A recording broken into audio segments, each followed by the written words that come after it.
saya ingin mulakan dengan satu soalan.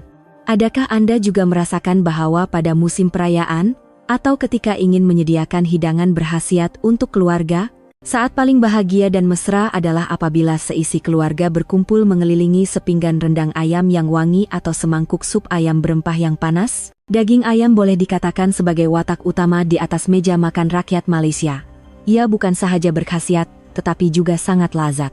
Tetapi, pernahkah Anda terfikir, ketika Anda dengan penuh kasih sayang menyepit bahagian yang Anda anggap paling sedap dan berkhasiat, contohnya kepak ayam atau leher ayam, ke dalam pinggan cucu Anda, apa yang Anda berikan itu mungkin bukanlah tanda kasih sayang, sebaliknya adalah satu hidangan toksin pekat. Mungkin Anda rasa kenyataan saya ini keterlaluan. Tetapi hari ini, saya perlu memberitahu Anda semua dengan sangat serius, malah dengan tegas, bahwa tanggapan itu sama sekali salah. Kita sudah makan ayam seumur hidup kita, tetapi mungkin tidak pernah terfikir bahwa di sebalik seketul ayam yang nampak biasa ini, tersembunyi beberapa pembunuh senyap kesehatan. Beberapa bahagian ayam ini ibarat sebuah gudang toksin. Di dalam badan ayam, ia mengumpul pelbagai logam berat, sisa antibiotik, dan bakteria yang tidak dapat kita lihat dengan mata kasar dari hari ke hari. Anda mungkin pikir asalkan dimasak dengan sempurna, semuanya selamat. Hakikatnya, banyak toksin tidak dapat dimusnahkan walaupun pada suhu yang tinggi. Jika dimakan dengan betul, ia dipanggil nutrisi tambahan. Tetapi jika silap makan, ia mungkin seperti menanam sebutir bom jangka di dalam badan kita sendiri. Ia boleh membahayakan nyawa. Jika kata-kata saya tadi membuatkan jantung Anda berdebar, jika Anda juga mulai risau tentang keselamatan pemakanan diri dan keluarga, saya mohon Anda tonton video ini sehingga habis hari ini. Sila langgan saluran wawasan sejagat kami dan beritahu saya di ruangan komen, bahagian ayam manakah yang paling digemari di rumah Anda? Adakah PH, kepak, atau bahagian lain? Baiklah, mari kita teruskan. Ramai di antara kita beranggapan, asalkan ia ayam, seluruh badannya adalah khazanah. Selagi sumbernya selamat dan dimasak dengan baik, tiada masalah. Hari ini, saya ingin menegaskan bahwa pemikiran ini sudah tidak lagi mencukupi pada zaman sekarang. Biar saya gunakan satu analogi yang mudah Anda faham. Seekor ayam ibarat sebuah kilang kimia mini yang hidup. Sepanjang proses pembesarannya, ia akan sentiasa menyerap logam berat, sisa antibiotik, dan pelbagai toksin persekitaran yang tidak dapat kita lihat daripada makanan, air minuman, dan juga udara. Di dalam badan ayam ini, terdapat beberapa bahagian tertentu yang berfungsi seperti loji pembakaran sisa, sistem penapisan limfa, dan stesen rawatan air kumbahan di kilang tersebut. Segala bahan kotor akan diutamakan untuk dihantar ke sana untuk diproses dan dikumpulkan. Apabila Anda memakan bahagian-bahagian ini, ia sama seperti Anda secara sukarela membersihkan tapak pelupusan sampah orang lain. Inilah bom jangka kesehatan paling menakutkan yang tersembunyi di sebalik tabiat pemakanan kita yang salah. Jadi, apa yang perlu kita lakukan? Adakah ini bermakna kita tidak boleh makan ayam lagi? Tidak juga begitu. Hari ini, saya akan beritahu Anda semua, kita tidak perlu bersusah payah atau hidup dalam ketakutan. Senjata rahasia yang boleh membantu kita mengelak periuk api ini dengan selamat dan mengubah hidangan toksin kembali menjadi hidangan berkhasiat bukanlah sejenis penawar ajaib. Ia tersembunyi dalam pemahaman kita yang betul tentang struktur badan haiwan ini, yaitu ayam. Untuk menjelaskan perkara ini dengan sejelas-jelasnya, hari ini kami telah menjemput seorang pakar yang amat disegani, Profesor Ismail. Profesor Ismail telah mengajar sains makanan dan toksikologi di universiti sepanjang kerjayanya.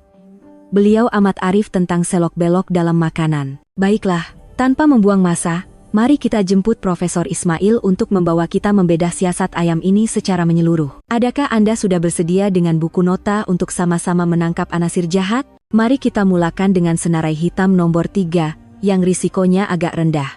Senarai hitam, 3, kepala ayam, stesen terakhir logam berat.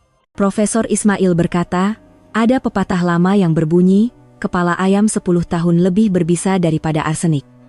Walaupun kenyataan ini agak berlebihan, kita mesti paham prinsip di sebaliknya. Coba Anda bayangkan, ayam sentiasa mematuk-matuk di atas tanah. Persekitaran sekarang tidak sebersih zaman kita muda-muda dahulu. Tanah, air, malah sesetengah makanan ayam mungkin mengandungi bahan cemar logam berat. Apabila ayam memakan semua ini, kebanyakannya tidak dapat disingkirkan dari badan. Jadi, apa yang berlaku? Toksin ini akan beredar ke seluruh badan ayam melalui peredaran darah. Tisu otak ayam pula mempunyai saluran darah yang sangat padat, menjadikannya stesen terakhir yang sangat mudah untuk mengumpul logam-logam berat ini. Semakin tua seekor ayam, semakin banyak logam berat terkumpul di kepalanya.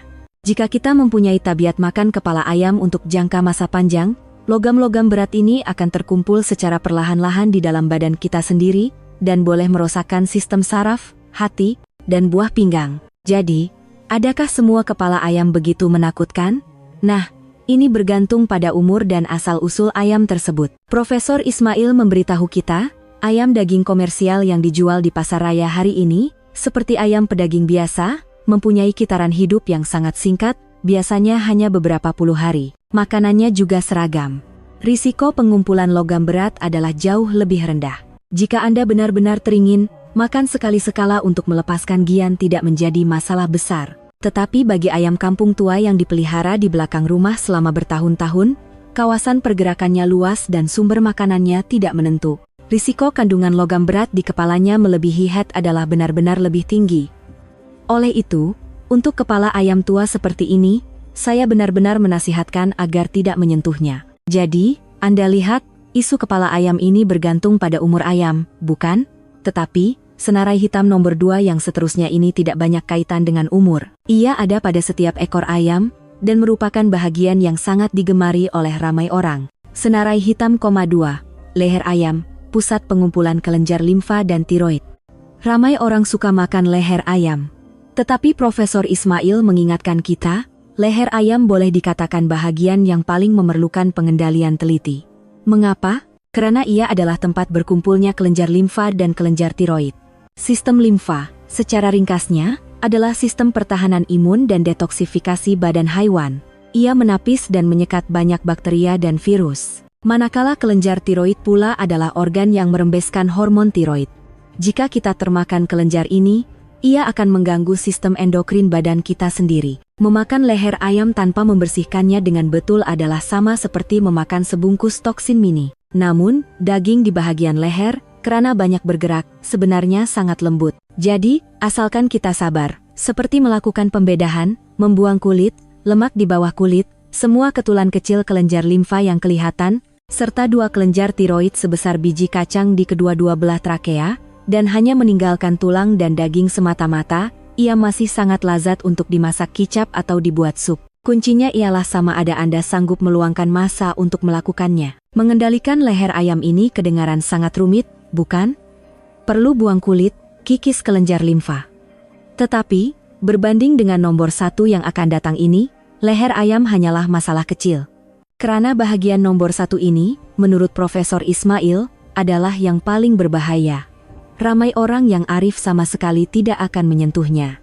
Senarai hitam, 1, punggung ayam, tungking, kawasan bencana virus dan karsinogen. Profesor Ismail berkata, ini adalah bahagian yang beliau secara pribadi paling tidak syorkan untuk dimakan. Di punggung ayam, atau lebih dikenali sebagai tungking, terdapat 2 benda yang kita sama sekali tidak boleh makan, kelenjar uropigial kelenjar minyak, dan bursa fabricius. Kelenjar uropigial adalah tempat ayam merembeskan minyak kalis air. Ia mempunyai bau yang sangat kuat dan mudah mengalami keradangan. Manakala bursa fabricius adalah organ imun pusat yang paling penting bagi ayam, dan merupakan tempat kegemaran virus dan bakteria berkumpul. Ia ibarat sebuah kem tumpuan virus. Virus dan toksin yang tersembunyi di dalam sel-sel ini sukar untuk dimusnahkan sepenuhnya walaupun selepas dimasak pada suhu tinggi. Anda boleh bayangkan betapa besarnya risiko memakan benda seperti ini. Jadi, bagaimana pula dengan peminat sate tungking? Sebenarnya, di semua rumah sembelihan yang bertauliah, kedua-dua kelenjar ini wajib dibuang. Jadi, jika Anda membeli tusukan tungking yang sudah siap diproses dari pasar raya yang sah, secara teorinya ia selamat. Tetapi jika Anda membeli seekor ayam bulat untuk diproses sendiri di rumah, nasihat Profesor Ismail adalah, untuk memastikan tiada sebarang risiko, cara paling mudah ialah dengan memotong dan membuang sahaja keseluruhan bahagian hujung punggung ayam itu. Kesehatan sentiasa lebih penting daripada selera seketika. Mendengar sampai di sini, adakah Anda berasa sedikit murung? Rasa seperti tiada apa lagi yang boleh dimakan pada seekor ayam? Jangan bimbang. Tadi kita sedang membersihkan periuk api. Sekarang setelah semua periuk api dibersihkan, kita boleh mencari harta karun dengan tenang. sediakan bakul beli belah Anda. Seterusnya, adalah masa untuk mendedahkan bahagian-bahagian emas yang penuh harapan. Profesor Ismail memberitahu kita, terdapat beberapa bahagian pada ayam yang bukan sahaja selamat, malah nilai nutrisinya sangat tinggi dan sangat sesuai untuk kita golongan pertengahan umur dan warga emas. Senarai emas 1, dada ayam, raja protein berkualiti tinggi. Ramai orang berasa dada ayam kering dan liat, tidak sedap. Ini sebenarnya satu tanggapan yang salah. Dada ayam adalah bahagian dengan kandungan lemak terendah dan protein tertinggi pada seekor ayam. Ia penuh dengan protein berkualiti tinggi, yang merupakan bahan binaan paling penting untuk membaiki badan, membina otot, dan meningkatkan sistem imun. Bagi warga emas yang berisiko mengalami sarkopenia kehilangan jisim otot, dada ayam adalah ibarat emas di atas meja makan. Rahasia untuk menjadikan dada ayam lazat terletak pada cara mengekalkan kelembapannya. Anda boleh menghirisnya nipis, perap dengan sedikit garam, lada sulah, dan tepung jagung, kemudian celur atau goreng kilas dalam air mendidih untuk dijadikan kerabu isi ayam. Teksturnya akan menjadi sangat lembut. Atau, Anda boleh mengukusnya bersama sayur-sayuran. Cara ini paling baik untuk mengekalkan kelembapan dan nutrisinya. Oleh itu, dada ayam adalah pilihan utama bagi mereka yang ingin mengurangkan berat badan atau membina otot. Tetapi ramai yang mungkin berkata, "Aduh, dada ayam terlalu liat. Saya lebih suka yang lembut sikit."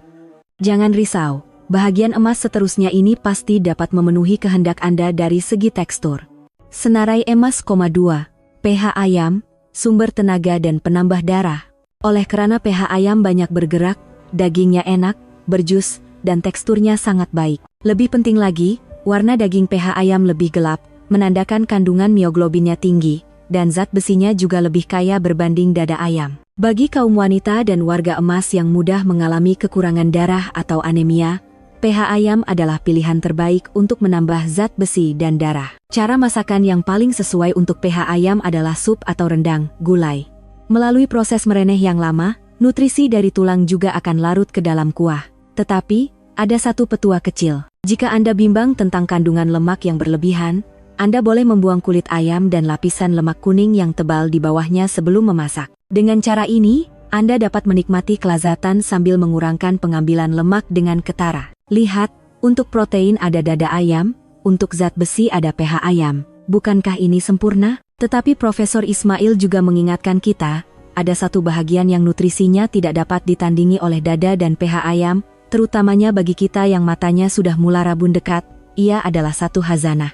Senarai emas, 3, hati ayam, khazanah vitamin A, untuk kesehatan mata. Tadi kita sebut organ dalaman berisiko, tetapi hati adalah satu pengecualian. Asalkan sumbernya selamat dan dikendalikan dengan betul, nilai nutrisinya sangat tinggi. Hati ayam kaya dengan vitamin A, nutrien terpenting untuk melindungi penglihatan, mencegah rabun malam, dan mata kering. Bagi kita yang matanya sudah mulai rabun dekat, ia adalah pembantu yang baik untuk menjaga mata. Kunci untuk memakan hati ayam ialah kuantiti yang sederhana dan cara pengendalian. Pastikan Anda membeli hati ayam dari sumber yang sah, berwarna merah segar dan tiada bintik-bintik. Apabila di rumah, basuh berulang kali di bawah air yang mengalir, malah boleh direndam dalam air selama setengah jam, untuk membolehkan sisa darah dan toksin keluar sepenuhnya. Cara memasak yang terbaik adalah dengan goreng kilas, contohnya hati ayam masak halia atau dimasak sup. Dari segi kekerapan, disiorkan untuk makan paling banyak 1 hingga 2 kali seminggu, itu sudah lebih daripada cukup. Adakah Anda sudah mengingati semua ilmu tentang pemakanan ayam yang dikongsi hari ini? Adakah Anda belajar cara mengendalikan leher ayam, atau memahami kebaikan hati ayam? Beritahu saya di ruangan komen, apakah penemuan terbesar Anda hari ini? Makan itu ibarat berkawan. Kita mesti belajar mengambil yang jernih dan membuang yang keruh. Ayam, sebagai sahabat baik kita, mempunyai sisi pemurahnya yang berkhasiat, tetapi juga ada kerenah yang perlu kita berhati-hati. Selepas belajar hari ini, Anda bukan lagi seorang pengguna yang menerima segalanya secara membuta tuli, tetapi seorang pencinta makanan dan penjaga kesehatan yang bijak dan tahu bagaimana untuk menikmati kelazatan dengan selamat. Kuasa kini berada di tangan Anda sendiri. Satu perubahan dalam pemikiran, satu langkah pengendalian yang bijak, akan membolehkan Anda menikmati setiap hidangan dengan tenang dan tanpa was-was mulai sekarang.